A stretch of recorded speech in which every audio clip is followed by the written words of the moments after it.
Hello students, my name is Deep Dedania. I am from Wisdom Academy.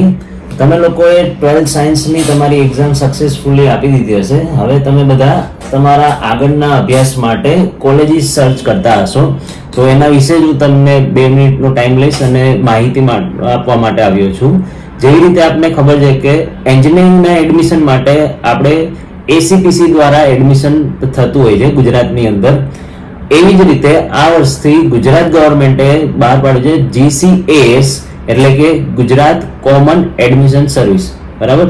તો GCAS શું છે, તો કે એની અંદર અંડર ગ્રેજ્યુએટ જેટલા પણ પ્રોગ્રામ્સ છે, જેમ કે બીકોમ, બીએસસી, એમએસસી, બીએ અથવા તો પીએચડી, આ બધાનું એડમિશન પ્રોસેસ અલગ અલગ યુનિવર્સિટીઓ દ્વારા અલગ અલગ રીતે થતું હતું અત્યાર સુધી. તો હવે ગુજરાત ગવર્મેન્ટે એનઈપી એટલે કે નેશનલ એજ્યુકેશન પોલિસી અંડર 2020 અત્યારે ગવર્મેન્ટ ઓફ ગુજરાત એજ્યુકેશન ડિપાર્ટમેન્ટે અલગથી આ પોર્ટલ બહાર પાડી અને દરેક યુનિવર્સિટીનું એડમિશન આ પોર્ટલની અંદરમાં કરવામાં આવશે, જેનું રજીસ્ટ્રેશન સ્ટાર્ટ થઈ ગયું છે. એવું પણ જરૂર નથી કે તમે અત્યારે જ રજીસ્ટ્રેશન કરાવી લો. માર્ક રિઝલ્ટ આવ્યા પછી પણ રજીસ્ટ્રેશન ચાલુ જ રહેવાનું છે.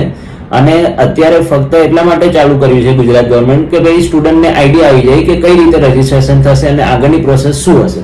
તો પ્લીઝ અત્યારે રજીસ્ટ્રેશન કરાવી લો અને તમારે જે પણ કોર્સિસમાં એડમિશન લેવું હોય, જે પણ યુનિવર્સિટીની અંદર એડમિશન લેવાનું હોય, ત્યાં પોર્ટલની અંદર લખેલું આવશે. તો એક વખત અત્યારે રજીસ્ટ્રેશન કરાવી લેજો અને અલગ અલગ યુનિવર્સિટીમાં આવે તમારે ભટકવાની જરૂર રહેશે નહીં. Thank you.